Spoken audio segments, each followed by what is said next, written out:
सूर पापा सावन सिंह जी महाराज की जय।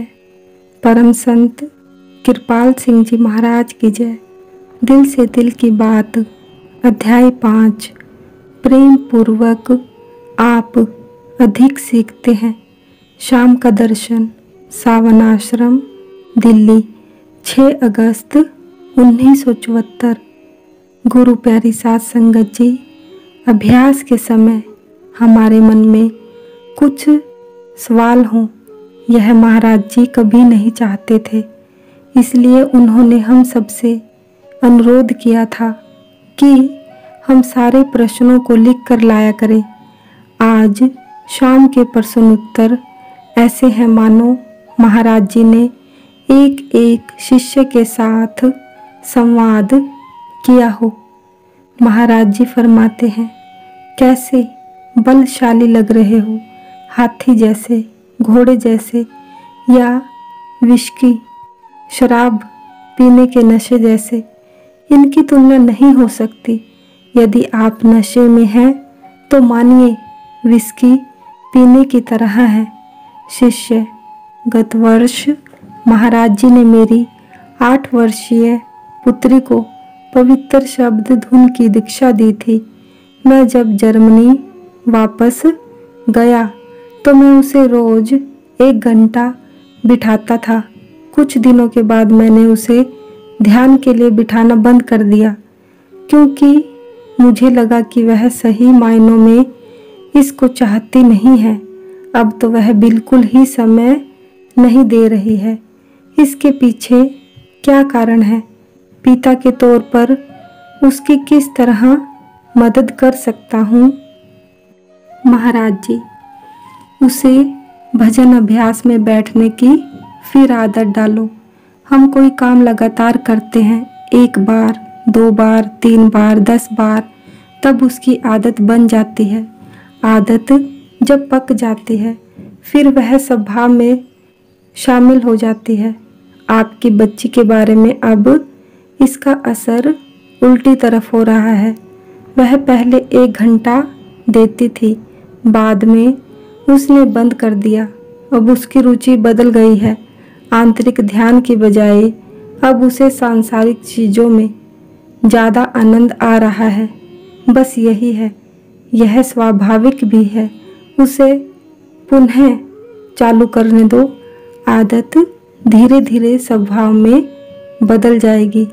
शिष्य, जब मैं जर्मनी में था तब महाराज जी से मिलने की मुझे तीव्र इच्छा हो रही थी। अब जब मैं आपके पास हूँ वह इच्छा खत्म हो गई है और मुझे ऐसा लग रहा है कि महाराज जी अब मेरी अपनी रिहाइश से भी ज़्यादा दूरी पर हैं। मुझे अभ्यास में भी कठिनाई लग रही है। इसके पीछे क्या कारण है? महाराज जी ने इस प्रामाणिक प्रश्न को बहुत पसंद किया। महाराज जी, इसके पीछे शायद यह कारण है कि जब आप यहाँ आए तो आपने मुझे एक आम आदमी की तरह पाया। आप सोच रहे थे कि वह हवा में उड़ने वाला कोई होगा, आसमान से उड़ता हुआ आएगा। अब आप देख रहे हैं कि मैं भी आप जैसे ही 2 आंखें, 2 कान, नाक वाला आदमी हूँ। ऐसे शरीर वाला कोई व्यक्ति PhD भी हो सकता है और प्राथमिक कक्षा में भी हो सकता है, या नीरा अनपढ़ भी हो सकता है। आप समझ रहे हैं, आप कुछ अलग ही स्तर से सोच रहे थे। शायद आप सोच रहे थे कि मैं रोज स्वर्ग से उतरता हूँ, शांत लंबे चेहरे वाला हूँ, लेकिन आपने कुछ निराला ही देखा। इस व्यक्ति में मानवता है, मनुष्य तो वह है ही, लेकिन मानव रूप में वह प्रभु है। आपको नाम मिल चुका है। कम से कम इतना समझो कि गुरु आपसे कुछ ज़्यादा जानता है। दीक्षा लेते समय आपने जो कुछ पाया उससे आपको लगा होगा कि यह आदमी आपसे कुछ न कुछ ज़्यादा जानता है। ज़्यादा आंकलन करके आपने यह सोचा होगा कि वह महापुरुष 7वें आसमान में है, जैसे परमात्मा आकाश में काम कर रहा है। हमारे हुजूर फरमाया करते थे कि मुझे अपना भाई, पिता, मित्र कुछ भी समझ लो, लेकिन मेरा कहना मानो। जब गुरु को अंतर में प्रकट कर लो तो मुझे जो चाहे कह लेना। जब मैं हुजूर के चरणों में पहुंचा तो लोगों ने मुझे पूछा कि आपके हुजूर कितने महान हैं। मैंने कहा, कितने महान हैं यह तो मैं नहीं जानता, लेकिन मेरी ज़रूरत से वे बहुत ऊंचे हैं। यह नियम है कि यदि आपने अपने गुरु को पूरी तरह से जान लिया है तब आप उसका ही रूप बन गए। मेरा मतलब आप समझ गए क्या? मानव शरीर में गुरु भी मानव ही है। उसने मानव के समान ही जन्म लिया है, लेकिन उसका विकास एक विशिष्ट दिशा में हुआ है। आप कुछ अलग सोच रहे थे गुरु के बारे में। आपका आंकलन एक अलग धरातल से था जो गलत था। अतः मनुष्य का गुरु भी मनुष्य ही होना चाहिए। यदि आप गुरु को स्वर्ग से उतरा हुआ कोई भिन्न व्यक्ति मानते हैं तो यह समझदारी की बात नहीं है। यदि गुरु आपकी सोच के मुताबिक होगा तो आप उसकी बात सुनोगे ही नहीं। हाँ, यह पक्की बात है कि गुरु आपसे कुछ ज़्यादा जानता है ना। अब आप अपने स्तर पर देखिए कि आत्म रंग की किरणों से आपके दिल से दिल की बात होती है। महापुरुषों की आंखों में देखना सबसे अच्छा होता है, क्योंकि आंखें आत्मा का झरोका है। वहाँ आपको थोड़ी सी बाहरी या अंतरीय झलक मिल सकती है। आपको यहाँ आकर कैसा महसूस हो रहा है, इसके बारे में आपने बताया। इससे मैं बहुत प्रसन्न हूँ। मुझे आप अपने जैसा मानव ही समझो। मेरे कहे पर अमल करो। आपके भजन अभ्यास में बहुत अनियमितता आ चुकी है। दोबारा नियमित हो जाओ। आपको दिन ब दिन आनंद का अनुभव होगा। एक बार एक विद्वान व्यक्ति को गुरु नानक देव जी ने सत्संग में भाग लेने के लिए कहा। लगभग 1 महीने बाद वह व्यक्ति वापस आया। गुरु नानक देव जी ने पूछा, सत्संग कैसा लगा? उस व्यक्ति ने कहा, वह आदमी जानवर जैसा था, मुंह खुला हुआ, आंखें छपक रही थी, मुझे अच्छा नहीं लगा। गुरुजी ने उसे सत्संग में निरंतर आते रहने को कहा तथा कुछ समय बाद फिर पूछा। उस आदमी ने कहा, वह तो हमारे जैसा ही इंसान है, और सत्संग में जाना जारी रखा। फिर कुछ दिनों बाद कहा, अच्छा है। बाद में कहने लगा, उसके मुख से प्रभु बोलता है। अगर गुरु आप जैसा इंसान ना होता तो आप उसे कैसे सुनते?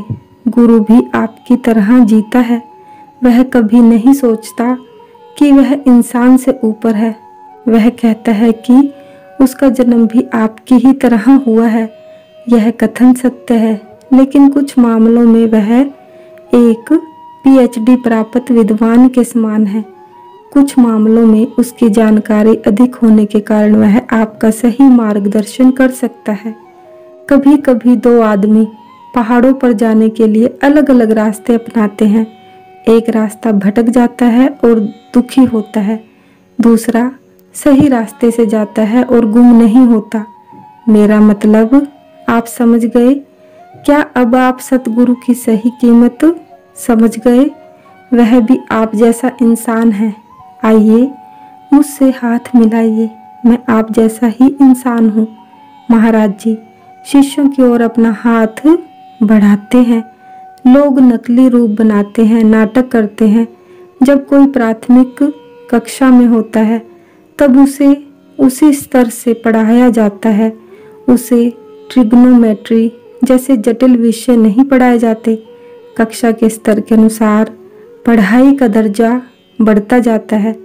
जब बच्चा मिडिल में जाता है तो अध्यापक उसे उस स्तर से पढ़ाता है। इसी तरह 10वीं वाले को तथा कॉलेज वाले को पढ़ाया जाता है।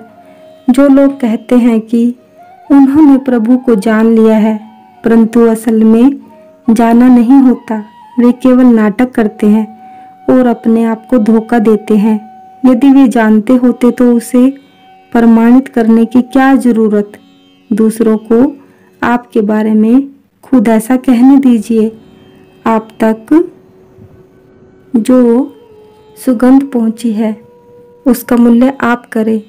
दूसरों तक जो सुगंध पहुंचती है उसका नहीं। कृपया अपने दिमाग से यह गलत धारणा निकाल दीजिए। मैंने कभी नहीं कहा कि मैं प्रभु हूँ। गुरु भी एक इंसानी चोला धारण किए होता है, अर्थात उसके सानिध्य में आप तक आत्म रंग की जो किरणें पहुँचती हैं उनको 100 साल के तप से भी पाना संभव नहीं। फिर भी इतना तो निश्चित है कि दीक्षा लेते समय कुछ समय के लिए आप अपने बाहरी शरीर को भूल गए थे। अपने शरीर का आपको एहसास नहीं था। आपको अपने ही भीतर मौजूद प्रकाश की एक झलक मिल गई जो पहले कभी प्राप्त नहीं हुई थी। क्या ऐसा नहीं हुआ? यदि आपने सतगुरु को भली भांति जान लिया तो आप स्वयं गुरु रूप बन जाते हैं। हवाई जहाज उड़ाने वाला जानता है कि वह कहाँ पहुँचा है।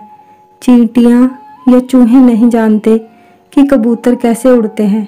मेरे बारे में आपका आंकलन आपकी सीमित जानकारी के अनुसार था। मैंने आपको सच्चाई बताई। सैकड़ों लोगों को उस सत्य का एहसास होता है।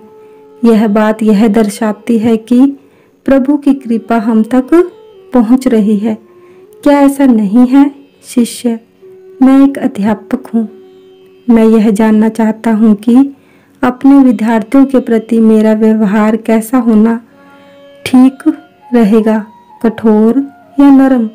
महाराज जी, छड़ी को कमान की तरह झुकी रखिए, टूटने मत दीजिए।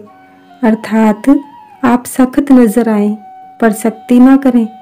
आप शिष्यों को कठोरता की अपेक्षा प्यार से पढ़ा सकते हैं। अनुशासन का पालन भी प्यार से होना चाहिए। जब मैं स्कूल में था तभी से मैंने कोई चीज़ किसी पर थोपी नहीं। मान लो किसी छात्र की गलती पर आप उसे थप्पड़ लगा रहे हैं, भला बुरा कह रहे हैं, परंतु उस बेचारे को मालूम ही नहीं कि उसकी गलती क्या है और आप उस पर गुस्सा क्यों कर रहे हैं। आप उसे उसकी गलती समझाओ और हिदायत करो कि भविष्य में वह ऐसी गलती ना करे। 2-3 बार समझा देने के बाद वह उस गलती को नहीं दोहराएगा। यदि आप उसकी आलोचना करोगे, पीटोगे, तो उसे उसकी गलती का पता नहीं लगेगा। अतः आप प्रेम पूर्वक ज़्यादा अच्छा पढ़ा सकते हैं, छात्रों के प्यारे शिक्षक बन सकते हैं। कार्यालय में अधिकारी के तौर पर मेरे जिम्मे एक सेक्शन था। दूसरे कई सेक्शनों में काफ़ी उथल पुथल चला करती थी, लेकिन मेरे यहाँ सारा काम शांतिपूर्वक चलता था। अनेक लोग काम करते और वे शांतिपूर्वक चले जाते। एक बार एक आदमी ने पूछा, आपके सेक्शन में शांति रहती है, लोग काम करवा के चले जाते हैं, क्या फ़र्क है? मैंने कहा, मैं कभी किसी पर हुक्म चलाकर रोब नहीं जमाता। एक बार ऐसा हुआ कि हमारे कार्यालय के एक बड़े सेक्शन के अधीक्षक को हटाकर मुझे उस सेक्शन में बदल दिया गया। उस बड़े सेक्शन का कंट्रोलर कठोर था। सेक्शन के एक आदमी की उससे बिल्कुल नहीं बनती थी। आखिर ऐसे समय जो होता है वही हुआ। मेरे वापस आने पर टेबल पर उस आदमी के बारे में विपरीत टिप्पणी संबंधी सूचना पड़ी थी। मैंने उस आदमी के बारे में अपनी तरफ से यह लिखा कि वह व्यक्ति मेरे साथ 12-14 दिन से काम कर रहा है। सेक्शन के सभी कर्मचारियों में बहुत असंतोष है और इस आदमी की कोई गलती नहीं है। वह आदमी डरा हुआ था। कार्यालय प्रमुख ने मुझसे पूछा, आपने उस व्यक्ति के बारे में अच्छी टिप्पणी क्यों लिखी? उसके विरुद्ध तो लगातार खराब रिपोर्ट आती रही है। मैंने कहा, मेरे यहाँ आने से पहले क्या हुआ, क्या नहीं हुआ, यह तो मुझे मालूम नहीं। मेरे साथ तो उसने अच्छा काम किया है, यह मेरा मत है। ये चीज़ें हमें अपने सभी कार्यों में खुशी प्रदान करती हैं। मुझे कभी भी निरुत्तर नहीं होना पड़ा। प्यार से आप अधिक सीख सकते हैं। हमारे विद्यार्थी बिगड़ गए हैं, लेकिन अगर हम उन्हें मार पीट कर और बुरा भला कहकर बिगाड़ते हैं तो वे बेचारे समझ नहीं पाते कि उनका कसूर क्या है। अगर किसी गधे को भी एक ही दायरे में 2-3 बार चलाएंगे तो अगली बार वह अपने आप उसी दायरे में चलने लगेगा, तो मनुष्य क्यों नहीं करेगा। यह मेरा विद्यार्थी और गृहस्थ के तौर पर एक अनुभव है। शिष्य: मेरे बच्चे कितने होने चाहिए? 1 या उससे ज़्यादा? महाराज जी, हर किसी का अपना लेन देन हिसाब होता है, वह चुकता हो जाने पर उसे विदा होना पड़ता है। शायद 1, 2 या 3, इसे आप परमात्मा पर छोड़िए, संयमी जीवन बिताएं। यही सवाल मुझसे किया गया था। गर्भधारण कब होता है? आप जानते हैं कब? गर्भधारण के समय जब आत्मा प्रवेश करती है, तब, उसके पहले नहीं। शिष्य: कई बार लोग पूछते हैं कि डायरी के खानों में अहिंसा और प्यार में क्या अंतर लिखें। महाराज जी, जहाँ प्यार है वहाँ अहिंसा है। प्यार होने के बाद भी कभी कभी गुस्से के मारे या ताव में आकर हम कुछ गलत सोचते हैं, वह वैचारिक हिंसा है। विचार से कर्म होता है, सामान्यतः अहिंसा रहती है। हम जिससे प्यार करते हैं उसके बारे में हम कभी बुरा नहीं सोचते, सब कुछ ठीक हो जाएगा, यह कहकर हम सफाई देते हैं। ऐसा भी होता है कि कभी हम कुछ बातें समझ पाते हैं, कुछ नहीं। घटना के बाद सोच के कारण हम डायरी में 3 तरह से खाने भरते हैं, मन से, शब्द से तथा कर्म से। विचार बहुत प्रभावी होते हैं, वे फैलते हैं। अकबर महान का मैं कई बार उदाहरण देता हूँ। अकबर के दरबार में बीरबल मंत्री थे। उनसे एक बार बादशाह ने पूछा, हम यह कैसे सिद्ध कर सकते हैं कि किसी आदमी के बारे में किसी दूसरे व्यक्ति के मन में आए बुरे विचार की प्रतिक्रिया होती है? बीरबल ने कहा, ठीक है, आओ चले बाहर चले। बादशाह नंगे सिर थे।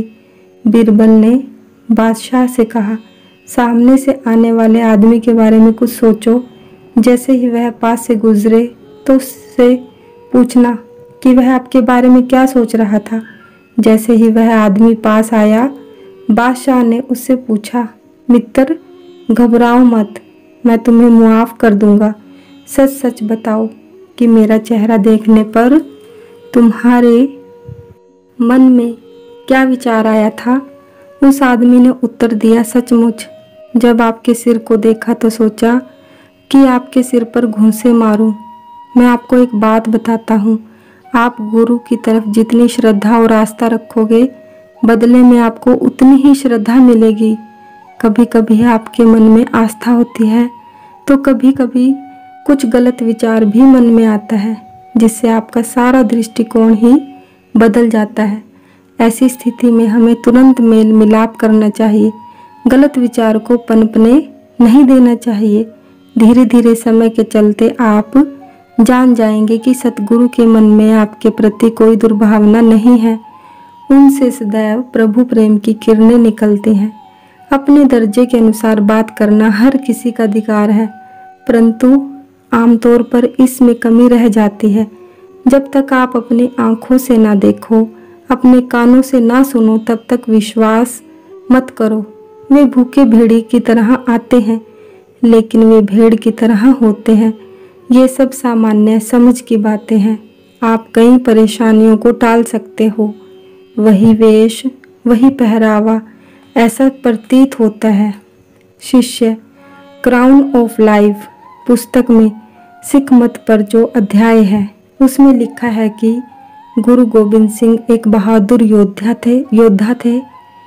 एक महान योद्धा गोविंद सिंह साथ ही साथ एक महान संत कैसे हो सकते हैं? महाराज जी, गुरु गोबिंद सिंह जी के 2 मार्ग थे। एक था संत मत का, दूसरा वे राम कृष्ण की तरह अवतार थे। उनके दोनों कार्य भिन्न भिन्न थे। यह बहुत नाजुक मामला है। आप ठीक से समझिए, संत कभी भी पलटकर वार नहीं करते, यह उनके सपने में भी नहीं आता। लेकिन अवतारी पुरुष ईंट का जवाब पत्थर से देते हैं। सेना में सेना प्रमुख और नागरिक प्रशासन में वायसराय की नियुक्ति बादशाह करता है। दोनों को अपनी मर्यादाओं व शक्तियों का पूर्ण एहसास होता है। उनका अपना अपना काम होता है, लेकिन लोगों के साथ व्यवहार के तरीके जुदा हैं। सेना प्रमुख कहता है, मेरा आदेश है। वह जानता है कि उसके पास यह शक्ति बादशाह द्वारा दी गई है। सेना प्रमुख के अधीन general, lieutenant general, major general, major colonel आदि होते हैं और वह उन्हें बढ़िया तनख्वाह देता है, परंतु वह कभी भी अपने अधीनस्थ कर्मचारियों को उनकी मर्यादा लांघने नहीं देता। सामने गोली चलाओ, वह आदेश देता है। वायसराय कहता है, मैं आपको अपने बादशाह का आदेश सुनाता हूँ। मेरे पिता मालिक ने जो कहा वह मैं आपको सुनाता हूँ। कबीर, गुरु नानक तथा पैगंबर मोहम्मद ने यह बात कही। दसम गुरु साहिब की दोहरी भूमिका थी। उनके समय क्या होता था? देखिए, हिंदुओं पर घोर अत्याचार हो रहे थे, जिनको दशम गुरु साहब चुप रहकर सहन न कर सके। उन्हें इन अत्याचारों से बचाने के लिए वे उठ खड़े हुए। स्वाभाविक ही था कि इसमें कईयों की बलि चढ़ानी पड़ी, लेकिन इसमें एक अंतर था जिसका वे सदा ध्यान रखते थे। एक आदमी ने कहा, यदि गोविंद सिंह मुझसे लड़ने आए तो मैं उन्हें मार डालूंगा। ठीक है, मैं यहाँ हूँ, गुरु साहब ने कहा। अपने बचाव में गुरु गोविंद सिंह जो तीर चलाते थे, उसकी नोक पर सोने का पतरा चढ़ा होता था ताकि जख्मी इलाज के लिए पैसे जुटा सके। संत दो प्रकार के होते हैं। वे प्रभु प्रेम में मस्त रहते हैं। मान लीजिए कि आप यहाँ बैठे हैं और कोई आपकी हत्या करने वाला आता है। मेरा काम क्या होगा? क्या मैं चुपचाप बैठकर आपको मरता हुआ देखूं? आपको बचाना मेरा कर्तव्य बनता है। गोविंद सिंह जी के पुत्र शहीद हुए, लेकिन उन्होंने कभी भी बदला लेने को नहीं सोची। गुरु गोविंद सिंह जी ने वह दोहरी भूमिका निभाई जो बहुत कम लोग निभा पाते हैं। धार्मिक ग्रंथों में आप प्रभु प्रेम की मस्ती के बारे में पढ़ोगे। गुरु नानक साहब अनाज की दुकान पर काम करते थे। गिनती करते समय हिंदुस्तानी भाषा में 1 2 3 गिनते हुए वे 13 तक पहुँचे। 13 का दूसरा मतलब है तेरा, तुम्हारा, यह सब तुम्हारा ही है। कहते कहते नानक जी इतना खो गए कि 3 दिन तक समाधि अवस्था में रहे। किसी का भी मूल्यांकन अपने स्तर पर एकदम मत कीजिए। हो सकता है कि कोई और बात हो जो आपको मालूम नहीं है। सदगुरु एक प्रोफेसर से पूछते हैं, आप यदि मेरी जगह होते और कोई आप सबकी हत्या करने आता, तब मेरा काम क्या होना चाहिए? मुझे चुपके से खिसकना नहीं चाहिए, ना असमंजस में रहना चाहिए। एक बुद्धिमान व्यक्ति यह कभी नहीं कहता, मेरे सामने कोई चारा नहीं है, मैं खुद फैसला करूँगा। आप किसी का मूल्यांकन अकेले अपने दृष्टिकोण से ना करें। एक बार मैं जूरी पंच का सदस्य था।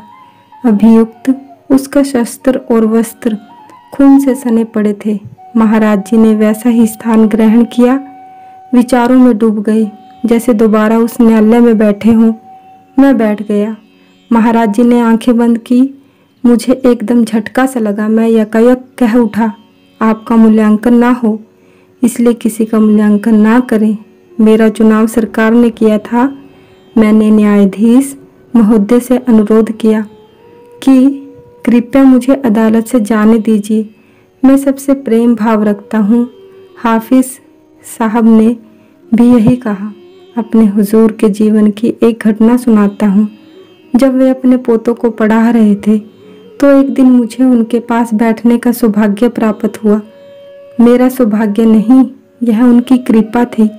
मेरे हुजूर बाबा सावन सिंह जी ने उन बच्चों को परीक्षा के कुछ सवाल हल करने के लिए दिए। एक पोते ने सही जवाब लिखा, दूसरे ने गलत। आगे क्या होता है मैं देख रहा था। हर किसी ने अपने दृष्टिकोण से दूसरों का मूल्यांकन करना होता है। सावन सिंह जी ने घर में काम करने वाली लड़की से कुछ फल मंगवाए। उन्होंने दोनों पोतों को फल दिए। मैंने कहा, हुजूर, अब हमारे लिए कुछ भी उम्मीद है।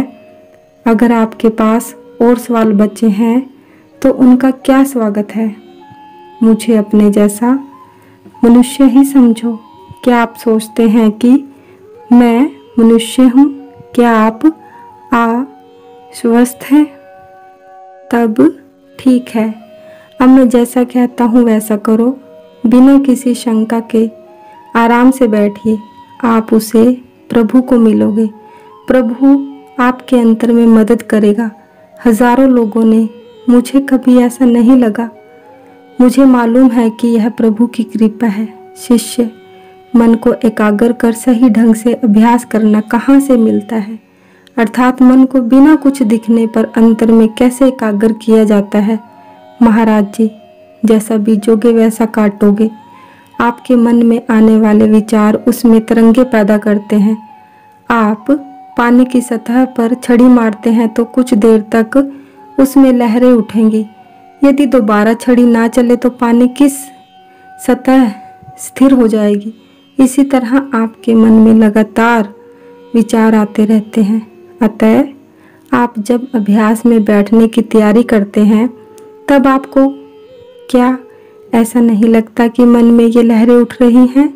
हमारे सुप्त मन में तरंगों का सागर भरा पड़ा है। जब भी आप जलाशय पर चोट करते हैं तो वहाँ लहरें उठती हैं, और जब आप चोट करना बंद कर देते हैं तो तब कुछ देर तक बुलबुले उठते रहते हैं। शिष्य, इसलिए आप इसका अभ्यास करते रहते हैं? महाराज जी, हाँ, नियमितता के फायदे हैं। मन और शरीर को स्थिर रखें। एक बात और है कि एक समय एक ही काम पूरे दिल से करने पर ही नियमितता के लाभ मिलते हैं। एक दराज खोलिए, उसकी वस्तुएं सलीके से जमाइए, फिर दूसरा दराज खोलिए। जब कोई आपसे मिलने आता है तो उसे अपना पूरा समय दीजिए। इससे आपको संतुष्टि मिलेगी। नितांत अकेले रहकर पूरे मन में अपने में खो जाइए। पूरे मन से अपने में खो जाइए। किसी भी कारण बाहरी वातावरण से चित्त विचलित ना होने दें। ये बातें अभ्यास से ही संभव है, किताबों में लिखी हुई नहीं मिलेगी। सतगुरु की शारीरिक उपस्थिति को किसी तरह से कम नहीं आंका जा सकता। एक बार मेरे हुजूर ने अपने जीवन काल में ही 250 लोगों को नामदान देने का आदेश मुझे दिया। इससे बहुत बवाल मचा। अब तक कभी भी किसी जगह मुझे हुजूर से मिलने की खुली छूट थी, लेकिन अब हुजूर से मेरा मिलना रोक दिया गया। हुजूर के इर्द गिर्द जो लोग थे, उन्होंने हुजूर का ख्याल अपनी तरफ करने के लिए समय का ऐसा बंदोबस्त किया कि मैं 20 महीने हुजूर से बात ना कर सका। लेकिन मेरे साथ उनकी दया दृष्टि थी।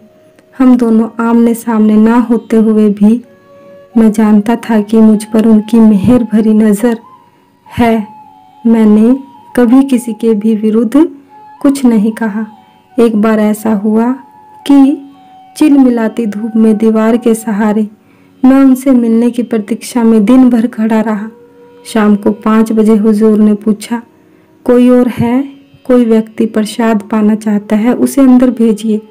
इस प्रकार मैं भीतर गया, लेकिन उनसे प्रसाद नहीं मांगा। चालाक दुनियादार लोग ऐसे होते हैं। इसका स्पष्टीकरण तो मुझे परमात्मा से भी नहीं मिला, लेकिन इस पूरे समय मैं दर्शन करता रहा। मेरी नज़रें हुजूर पर टिकी रहीं। मैंने एक कविता लिखी, दुनिया रही दुनिया, हमें पूछा ना खुदा ने। मेरे भाई साहब पहाड़ पर हुजूर को मिलने जाने वाले थे। सत्संग में चल रही बातों के बारे में मैंने उन्हें कुछ नहीं बताया। वह बात मेरे और हुजूर के बीच की थी, दूसरों को क्यों बताई जाए? जरा सी बात का वे जगह जगह प्रचार करेंगे। भाई ने मुझसे कहा, बात क्या है? मैं हुजूर से पूछूं? मैंने कहा ठीक है, उनसे बात करते समय पूछना कि जाने अनजाने में क्या मुझसे कोई गलती हुई है, बस इतना ही। मेरे भाई ने हुजूर से पूछकर बाद में मुझे बताया कि महाराज जी बहुत हैरान हुए, इन लोगों ने यह क्या किया। हुजूर ने कहा वह मुझे मिलकर सारी बात बताने भी नहीं आया। भाई ने मुझसे कहा कि हुजूर तुमसे मिलना चाहते हैं। मैं मिलने गया। अंदर से सारे दरवाजे बंद कर लिए, वहाँ केवल हम दोनों आमने सामने थे। मुझे 6 माह तक उनसे मिलने नहीं दिया गया था। इस घटना से पहले हुजूर मुझे प्रवचन देने के लिए कह देते थे। शिष्य के तौर पर मैं उनसे बात करता था और हमारा संवाद सुनकर लोगों को आनंद आता था। हुजूर ने मुझसे पूछा, तुमने मुझे मिलकर बताया क्यों नहीं? मैंने कहा, हुजूर मैं आपके पास इसलिए नहीं आया क्योंकि आप सर्वज्ञ हैं। मेरे अंतर में उठने वाली तरंगों के बारे में आप सब कुछ जानते हैं। अपने विरुद्ध हो रहे प्रचार के बारे में आपको कुछ कहने की मैंने इसलिए आवश्यकता नहीं समझी। हुजूर गुस्से में आए, उन्हें बुलाओ जिन्होंने इनके विरुद्ध प्रचार किया। सत्संग चल रहा था। हुजूर तख्त पर बैठे थे। मैं हमेशा पीछे की तरफ बैठता था। हुजूर ने फरमाया, कृपाल सिंह आकर सत्संग करो। सामने बैठे लोगों ने कहा, हम उसे सुनना नहीं चाहते, कृपाल सिंह ही प्रवचन देगा। हुजूर ने फरमाया। इसके बाद तो सारी बात पलट गई। कभी कभी महापुरुष को बहुत कड़ा रुख अपनाना पड़ता है। जब उन्होंने मुझसे कहा कि तुम्हें यह कार्य आगे चलाना है, तब मैं आश्चर्यचकित रह गया। इससे पहले लोग कहते थे कि उनका आपके बारे में यही ख्याल था। मैंने कभी बोला भी नहीं, न सपने में कभी सोचा था। आपको जो भी करना है उसकी परतें मत उखाड़िए। यह काम गुरु पावर का है। आप काम करते जाइए, उसको जो भी सबसे अच्छा लगेगा वह वही करेंगे। यह गुरु पद वोटों से नहीं मिलता, एक और ऊंची सरकार भी है। आपको जो भी काम मिला है उसे 100% कीजिए। कराची में हम सब सुंदर झरना देखने गए। मैं वहाँ केवल 2 दिन के लिए गया। हुजूर ने फरमाया, जाकर आनंद लीजिए। मैंने कहा, नहीं हुजूर, मैं तो आपसे मिलने आया हूँ। एक बात बहुत विशेष है और वह है कि महापुरुषों से जब आप जब उनके गुरु की बात करेंगे तो वे उनके बारे में घंटों तक बातें करते रहेंगे। जब आपके दिल में प्रेम होता है तब यह स्वाभाविक ही होता है। ईसा मसीह ने एक बार कहा था कि जो लोग मुझसे ज़्यादा अपने बच्चों से या औरों से प्यार करते हैं वे मेरे शिष्य नहीं हैं। बड़ी सरलता से बहुत कम शब्दों में बहुत कुछ कह गए। क्या आप अपने सगे संबंधियों से सतगुरु की अपेक्षा ज़्यादा प्यार करते हैं? अगर आप उनके सतगुरु के प्रति प्रेम रखते हैं तो वह कभी भी और कहीं भी आपको नीचे नहीं गिरने देगा। सतगुरु महाराज की जय। सतगुरु तेरा ही आसरा। जय गुरुदेव।